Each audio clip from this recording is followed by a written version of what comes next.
Hello दोस्तों, कैसे हो आप सब। आशा करता हूँ आप सभी बहुत ही अच्छे होंगे। दोस्तों आज की इस वीडियो में हम लोग चॉलस्की मेथड का सेकंड एग्जांपल सॉल्व करने वाले हैं, जैसे कि आप लोग देख रहे हो। ठीक है, तो पिछले वीडियोस में मैं कॉन्सेप्ट को पहले अच्छी तरह से बताया था, उसके बाद ही मैं क्वेश्चन को सॉल्व किया था। लेकिन इस वीडियो में मैं आपको कॉन्सेप्ट के साथ साथ ही इस क्वेश्चन को सॉल्व करूंगा। तो चलिए सबसे पहले हम लोग क्या करते हैं, चॉलस्की मेथड सॉल्व करने के लिए।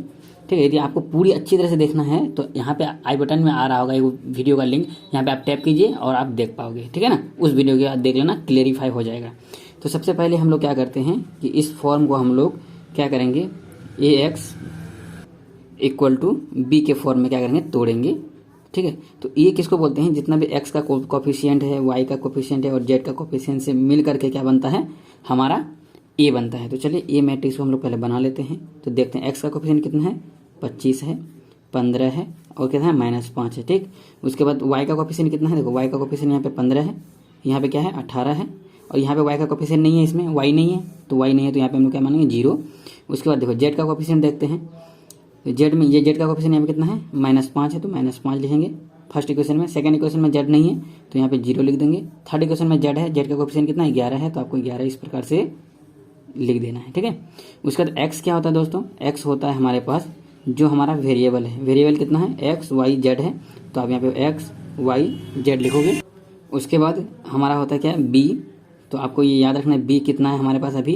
देखो बी का मान कितना है, 35, 33 एंड 6 है। ठीक है, तो देखो दोस्तों एक चीज़ है, जब आप चॉलस्की मेथड को सॉल्व करते हो तो आपके दिमाग में एक चीज़ रहना चाहिए कि जब आपके पास ये ए मैट्रिक्स आया, जब इस ए मैट्रिक्स का आप क्या करोगे, ट्रांसपोर्ट करोगे, ट्रांसपोज करोगे तो फिर भी यही मैट्रिक्स आना चाहिए। मतलब जो हमारा मैट्रिक्स होना चाहिए वो क्या होना चाहिए, सिमेट्रिक मैट्रिक्स होना चाहिए, तभी ये चॉलस्की मेथड से सॉल्व होगा। ठीक, फॉर एग्जांपल दोस्तों कि देखो ट्रांसपोज का, जैसे इसका क्या है, जब हम लोग क्या करते हैं, यदि किसी कॉलम को रो में चेंज कर देते हैं तो उसको बोलते हैं ट्रांसपोज मैट्रिक्स। जैसे ये एक कॉलम है, इसको रो में चेंज करो, रो में लिख दो कितना है 25, कितना है 15, इसके बाद कितना है -5 है। उसके बाद कितना, सेकंड कॉलम को सेकंड रो में करो, 15, 18, 0। ये क्या है, थर्ड कॉलम है, थर्ड कॉलम को थर्ड रो में लिखो, -5, 0 और 11। तो देख सकते हो दोनों में आपको कोई डिफरेंस नहीं, जब चेंज भी कर दिए फिर भी दोनों मैट्रिक्स सेम है, जैसे देख मिला सकते हो। तो इसी को बोलते हैं हम लोग क्या, सिमेट्रिक्स मैट्रिक्स। किस क्या बोलते हैं इसको, सिमेट्रिक मैट्रिक्स बोलते हैं। ठीक, तो सिमेट्रिक मैट्रिक्स होना चाहिए। तो चलिए दोस्तों अब क्या करना है, देखिए अब सेकेंड स्टेप हमारा क्या है, फिर हम लोग लेट मानेंगे क्या, कि जो ए इक्वल टू है क्या मानेंगे, एल। एल क्या होता है दोस्तों, ये लोअर ट्रायंगुलर मैट्रिक्स होता है, एल और एल का ट्रांसपोज। ठीक है, इसको क्या बोलते हैं, एल, और ये क्या है, एल का ट्रांसपोज मैट्रिक्स। तो इसको हम लोग 2 इक्वेशन मानते हैं, इसको हम लोग क्या मानते हैं, 1 इक्वेशन मानते हैं। ठीक, तो चलो ये जो है आप यहाँ ए लिख दो, ये जो मैट्रिक्स आप है यहाँ पे आपका कितना है, 25, 15। ठीक, उसके बाद कितना है, -5। ठीक, इसके बाद कितना है, 15, 18, उसके बाद 0 है, उसके बाद कितना है, -5, उसके बाद 0 है और इसके बाद कितना है, 11 है। यही है ना। उसके बाद देखो सिंपली क्या है, देखो एल, एल क्या होता है, लोअर ट्रायंगल मैट्रिक्स। तो आप इसको लोअर ट्रायंगल मैट्रिक्स को क्या लिख सकते हो, L11। ठीक है, और इधर 0 हो जाएगा, ये भी 0 हो जाएगा। उसके बाद क्या लिखेंगे, L21, L22, ये 0 हो जाएगा। उसके बाद L31, L32 और L33 हो जाएगा। ठीक, तो दोस्तों देखो मतलब क्या है, जो लोअर ट्रायंगल मैट्रिक्स क्या करते हैं, ये जो डायगोनल है आप जो देख रहे हो, इस डायगोनल के ऊपर जितने भी एलिमेंट है क्या है, 0 है, और देखो नीचे में हमारा सब एलिमेंट है, तो इसलिए हम लोग क्या बोलते हैं, इसको लोअर ट्रायंगल मैट्रिक्स बोलते हैं। क्या बोलते हैं दोस्तों, लोअर ट्रायंगल मैट्रिक्स। अब देखो लोअर ट्रायंगल मैट्रिक्स तो लिख दिए, उसका क्या है, लोअर ट्रायंगुलर मैट्रिक्स का आपको क्या करना है, ट्रांसपोज निकालना है। तो ट्रांसपोज मैं आपको बताया था कैसे करते हैं, ट्रांसपोज हम लोग करते हैं कैसे, देखो ये जो आपका कॉलम है, कॉलम को रो में लिखो, फर्स्ट कॉलम को फर्स्ट रो में लिखो, तो उसको बोलते हैं ट्रांसपोज करना। तो L11, L21, L31 लिख दिए, फर्स्ट कॉलम को फर्स्ट रो में, सेकंड कॉलम को सेकंड रो में लिखो, क्या है 0 है, L22 है, उसके बाद क्या है L32 है। ठीक, उसके बाद क्या है, थर्ड रो है, सॉरी थर्ड कॉलम है, थर्ड कॉलम को थर्ड रो में लिखो, कितना है 0, 0, L33। तो देख सकते हो हमने क्या किया, एल जो लोअर ट्रायंगल मैट्रिक्स है इनटू अपर ट्रायंगल मैट्रिक्स, हम इसको क्या कर दिए, चेंज कर दिए, ट्रांसपोज लगाए तो हमारा क्या बन गया, ये अपर ट्रायंगल मैट्रिक्स बन गया। ठीक है, तो चलिए अब हम लोग क्या करेंगे, एकदम बहुत ही सिंपल है दोस्तों, ये कोई भी दिक्कत नहीं है। कितना है, 25 है, 15 -5 है ना, -5, 15, 18, उसके बाद कितना है 0, -5, 0, आपके पास है क्या 11। ठीक, तो चलिए इसको हम लोग इस प्रकार लिख देते हैं। अब देखो यहाँ पे कुछ नहीं, यहाँ मल्टीप्लाई का चिन्ह है, ठीक है। तो मल्टीप्लाई करो, मल्टीप्लाई कैसे करते हैं, इसका रो इसका कॉलम के साथ मल्टीप्लाई करते हैं। तो जो इसको मल्टीप्लाई करो कितना हो जाएगा, L11 का स्क्वायर हो जाएगा। फिर 0 गुना इसको करेंगे 0 हो जाएगा, 0 गुना 0 करेंगे 0 हो जाएगा, ठीक। अब फिर करो, फिर फर्स्ट रो को सेकंड कॉलम के साथ करो, क्या हो जाएगा, L11 इंटू L21 क्या हो जाएगा, L11 L21 हो जाएगा। फिर इसको देखो यहाँ पे 0 है तो 0 हो जाएगा, 0 गुना L22 0 हो जाएगा, फिर 0 गुना 0 फिर 0 हो जाएगा, ठीक। उसके बाद क्या करेंगे, फिर फर्स्ट रो को फिर थर्ड कॉलम के साथ करो, क्या हो जाएगा, L1 है L11 गुना L31 हो जाएगा। फिर इसको 0 गुना इतना, फिर 0 गुना इतना, तो 0 ही हो जाएगा, तो नहीं लिखेंगे, ठीक। कुछ इस प्रकार से आपका बन गया, बना ना। तो चलिए फिर उसी तरह से आप क्या करो, सेकेंड रो को first column second column third column के साथ, फिर थर्ड रो को first column second column third column के साथ आपको क्या करना है, मल्टीप्लाई करना है। तो मैं मल्टीप्लाई यहाँ पे कर लेता हूँ तुरंत में। तो देखिए दोस्तों, जब आप मल्टीप्लाई करोगे तो मल्टीप्लाई करना आई होप आपको आता होगा। तो मैं मल्टीप्लाई कर लिया यहाँ पे, ठीक है। तो जब मल्टीप्लाई करोगे तो कुछ इस प्रकार से आएगा आपका पूरा मैट्रिक्स बन करके। उसके बाद क्या करेंगे, कंपेयर करेंगे दोनों इक्वेशन मैट्रिक्स में, कंपेयर बोथ मैट्रिक्स, ठीक। बोथ मैट्रिक्स हम लोग कंपेयर करेंगे, ठीक। कंपेयर करने से पहले एक चीज़ देख लो दोस्तों, यहाँ पे क्या है हमारे पास, L11 L21 है, तो यहाँ भी L11 L21 है। यहाँ पे देखो L11 L31 है, तो यहाँ भी देखो सेम है। और ये जो है आपका, ये और ये क्या है, सेम है। तो ठीक है, तो इन लोग को हम लोग एक बार ही कंपेयर करेंगे, उसके अलावा सभी को कंपेयर करेंगे। तो चलिए कंपेयर करते हैं। सबसे पहले क्या करेंगे, देखो यदि हम लोग दोनों को कंपेयर करेंगे तो बात तो सेम ही निकलेगा, इसलिए हम क्या करेंगे, एक ही बार कंपेयर करेंगे, ठीक है। तो चलो एक बार कंपेयर करके देखते हैं। यहाँ पे क्या है, L1 स्क्वायर है, तो देखो फर्स्ट एलिमेंट को फर्स्ट एलिमेंट के साथ, सेकेंड एलिमेंट को सेकेंड के साथ, थर्ड को थर्ड के साथ कंपेयर करते हैं, ठीक है ना। तो चलिए कंपेयर करो, क्या है, L11 स्क्वायर है इक्वल टू हम लोग क्या लिखेंगे, 25 स्क्वायर है, रूट के मतलब कि बराबर के स्क्वायर आएगा तो रूट चढ़ जाएगा, तो कितना मान निकल जाएगा, L11 का मान कितना आएगा, 5, ठीक। अब देखो, अब इसको लेते हैं, क्या है, L11 L21 लेंगे, ठीक। तो इससे क्या निकल जाएगा, देखो ये सेकंड वाला है, तो यहाँ पे हम लोग सेकंड एलिमेंट को लेंगे, कितना है, 15 है, तो 15 लिखेंगे, ठीक। तो अब देखो क्या करेंगे, L1 का मान हमारा निकला हुआ 5, तो L1 के जगह हम लोग 5 रख देंगे, 5 क्या हो जाएगा, L21 हो जाएगा इक्वल टू कितना है, 15 है, तो 15 काटो, 5 दिया 15, तो यहाँ से L21 का मान निकल गया कितना, 3, ठीक। समझे ना। हम लोग ये क्यों निकालते हैं, हम लोग इसलिए निकालते हैं क्योंकि हमको L मैट्रिक्स निकालना है, ठीक। तो चलिए L मैट्रिक्स क्या है, मैं एक बार फिर दिखा देता हूँ। L मैट्रिक्स होता है, ये देखो ये होता है L मैट्रिक्स, मैं आपको बताया था ना L मैट्रिक्स, ये मैट्रिक्स वाला L मैट्रिक्स है, लोअर ट्रायंगुलर मैट्रिक्स। तो इसमें से सभी का मान निकालेंगे, L11 L22 L33 L21, ये सब सभी का मान निकालेंगे। तो इसलिए ये सब हम लोग यहाँ पे देखो मान निकाल रहे हैं, ठीक है ना। उसी तरह से आप क्या करेंगे, यहाँ पर अब देखो क्या है, L11 L31 है, ठीक। तो इसके साथ कंपेयर करो, ये तीसरा एलिमेंट है, तो यहाँ पे तीसरा एलिमेंट कितना है, -5 है, तो आपको यहाँ पे -5 लिख देना है।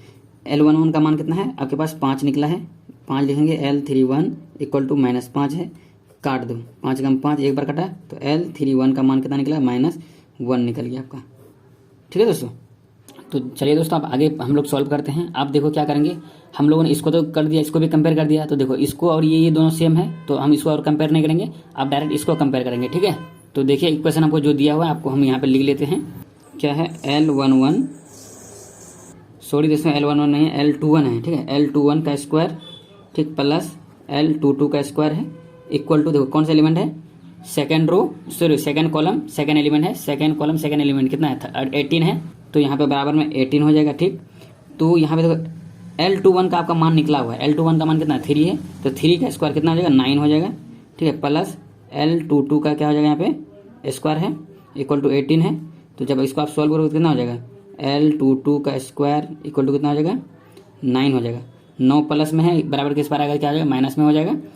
तो अब देखो इसका जब रूट करेंगे तो कितना हो जाएगा, L22 क्या हो जाएगा, √9 हो जाएगा, स्क्वायर है तो रूट हो जाएगा, तो इसका मान 3 निकलेगा। तो आपका क्या निकल गया, L22 इक्वल टू कितना निकल गया, 3 निकल गया, ठीक। अब चलिए, अब इसके साथ किसका कंपेयर होगा, 0, ये 0 के इक्वल होगा, तो हम लोग क्या करेंगे, इसको हम लोग 0 के इक्वल पुट करेंगे। उसके बाद ये भी हमारा कंपेयर हो गया, ये भी हमारा कंपेयर हो गया। जब ये कंपेयर हुआ था तो उसके बाद फिर इसको कंपेयर करेंगे। चलिए इन दोनों का फटाफट कंपेयर कर लेते हैं, उसके बाद हमारा निकल जाएगा तुरंत में। तो देखिए दोस्तों, मैं यहाँ पे सॉल्व कर चुका हूँ, जैसे कि देख सकते हो, मैं आपको जैसे बोला था, मैं इस तरह से करके मैं यहाँ पे L32 का मान निकाल लिया और L33 का मान निकाल लिया, जो कि सभी मान को मैं इस प्रकार यहाँ से लिख दिया हूँ, ठीक है। तो यहाँ से हम लोग क्या निकाल सकते हैं, L मैट्रिक्स को निकाल सकते हैं, बना सकते हैं। तो L मैट्रिक्स जो हमारे पास था उसको हम लोग क्या करेंगे, यहाँ पे पहले लिख लेता हूँ। L मैट्रिक्स क्या था, मैं आपको एक बार लिख के बता देता हूँ। वो था L11 0 0, L21 L22 0, L31 L32 और L33, यही था ना। तो चलिए हम लोग पुट कर लेते हैं इसमें मान, तो हमारा L का मान निकल जाएगा। तो पुट करो, L11 का मान देखो कितना निकला है, 5 निकला है। यहाँ पे हम लोग क्या लिखेंगे, 5 लिख देते हैं। इसी तरह से पूरा मान मैं लिख लेता हूँ। 0 0 हो जाएगा, उसके बाद क्या हो जाएगा, यहाँ पे 3 3 0 -1 1 3। तो देख सकते हो मैं सारा मान को उठा के मैं यहाँ पे पुट कर लिया हूँ, ठीक है, यहाँ पे पुट कर लिया हूँ। तो देखो अब एक इक्वेशन होता है सॉल्व करने के लिए, क्या होता है दोस्तों, L y = b होता है, ठीक है। L y = क्या होता है, b होता है। तो देखो y जो क्या है, y यहाँ पे है, y = क्या है, y1 y2 और y3 होता है, ठीक है। तो चलिए हम लोग सॉल्व करते हैं। तो L मैट्रिक्स हमारा कितना है, देखो हमारा है 5 3 -1 0 3 1 0 0 3, यही है, ठीक। और y हमारा क्या हो जाएगा, यहाँ पे y1 y2 और y3 हो जाएगा, ठीक। उसके बाद b हमको = b आप देख सकते हो इक्वेशन जब मैं आपको दिखाता हूँ तो यहाँ पे देख सकते हो b हमारा = क्या था, 35 33 6 है ना, मैं उसी को लिखूंगा। क्या हो जाएगा, 35 33 और क्या हुआ था हमारे पास 6 है, ठीक, कुछ इतना है। तो चलिए अब हम लोग क्या करेंगे, सिंपली आप डायरेक्ट मल्टीप्लाई करोगे तो निकल जाएगा। देखो इन दोनों को मल्टीप्लाई करो तो क्या निकलेगा, 5 × y1, तो कितना हो जाएगा, 5y1 हो जाएगा। फिर 0 गुना y2 करो तो 0 होगा, फिर 0 गुना y3 करो तो 0 हो जाएगा। तो कोई मतलब नहीं है, तो डायरेक्ट मेरा 5y1 निकला, तो वो किसके इक्वल हो जाएगा, 35 के इक्वल हो जाएगा, 35। तो यहाँ से काटोगे तो 7 बार में कटेगा, तो यहाँ पे y1 का मान आपका 7 निकल जाएगा, ठीक। उसी तरह से देखो यहाँ पे आप मल्टीप्लाई करो, इसको इसके साथ करो, क्योंकि रो को कॉलम के साथ मल्टीप्लाई करते हैं ना। तो 3 × y1 क्या हो जाएगा, 3y1 प्लस 3 × y2 कितना हो जाएगा, 3y2 हो जाएगा। फिर प्लस 0 गुना y3, तो 0 हो तो नहीं लिखते हैं, इक्वल टू कितना हो जाएगा, इसका सामने का एलिमेंट कितना है, 33 है, तो 33 लिखो। उसके बाद क्या हो जाएगा, 3 × y1 का मान कितना है, 7 है, तो 7 लिखो, प्लस 3y2 = 33 है, ठीक। तो यहाँ से कितना हो जाएगा, 3y2 = 33 में से 21 जाएगा, तो आपके पास बचेगा 2 और यहाँ पे 12 बच जाएगा। तो यहाँ से काटो, 3 चौके 12, 4 बार में कटेगा, तो y2 = कितना निकल गया आपके पास, 4 निकल गया, ठीक है ना। तो चलिए अब हम लोग क्या करेंगे, सिंपली इसको देखो क्या निकल जाएगा, इसका -1 × y1 कितना हो जाएगा, -y1 प्लस 1 × y2 कितना हो जाएगा, y2 हो जाएगा। फिर प्लस 3 × y3 कितना हो जाएगा, 3y3 हो जाएगा, इक्वल टू आपका क्या निकल जाएगा, 6, कितना निकलेगा, 6। तो देखो -y1 है, तो y1 का मान आपका कितना निकला, -7 निकला है। फिर प्लस y2 का मान कितना निकला है, 4 निकला है। फिर प्लस 3 × y3 है = 6। तो यहाँ से जो आपका y3 का जो मान निकल के आएगा वो निकल के आएगा 3, ठीक। y3 का जो मान निकल के आएगा क्या आएगा, 3 आएगा, ठीक है। तो देखो आपका y1 y2 y3 आपका यहाँ पे निकल गया है, ठीक है। तो चलिए और थोड़ा सा है, और एक इक्वेशन है, उसमें हम लोग y1 y2 y3 का मान पुट करेंगे तो तुरंत हमारा वैल्यू निकल जाएगा। तो देखिए दोस्तों, अब हम लोग लास्ट इक्वेशन में पुट करेंगे L का ट्रांसपोर्ट, जो हमारा L मैट्रिक्स निकला था उसका ट्रांसपोर्ट करेंगे। तो ट्रांसपोर्ट कैसे करते हैं, कॉलम को हम लोग रो में चेंज कर देते हैं, सभी कॉलम्स को सभी रो में चेंज कर देते हैं। तो जब हम लोग क्या करेंगे, ट्रांसपोर्ट जो हमारा L मैट्रिक्स है, ट्रांसपोर्ट मैट्रिक्स × x करेंगे = y हम लोग करेंगे, ठीक है, इस इक्वेशन को देख करके।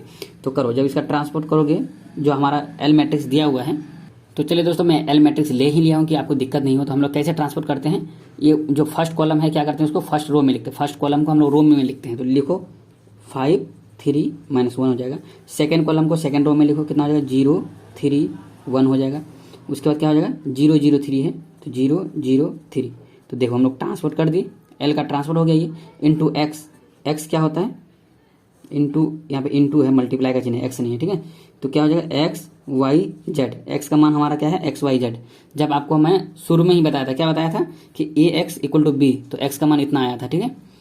तो इक्वल टू y का मान हमारा अभी निकला, जस्ट हमारा जो अभी निकला था तीनों मान y1 y2 y3, इन तीनों को आपको लिखना है। तो मैं लिख लेता हूँ देख करके। तो चलिए आपको भी मैं दिखा देता हूँ। y1 का मान कितना निकला है, 7, y2 का मान कितना निकला, 4, और y3 का मान निकला है आपके पास 3, ठीक है। तो चलिए इसी को लिखते हैं वहाँ पे। तो देखिए यहाँ पे लिख लेता हूँ हम लोग, कितना लिखेंगे, 7 4 3, यही निकला था। अब देखो सिंपली आप कंपेयर करो, नीचे से ही डायरेक्ट आप कंपेयर कर सकते हो।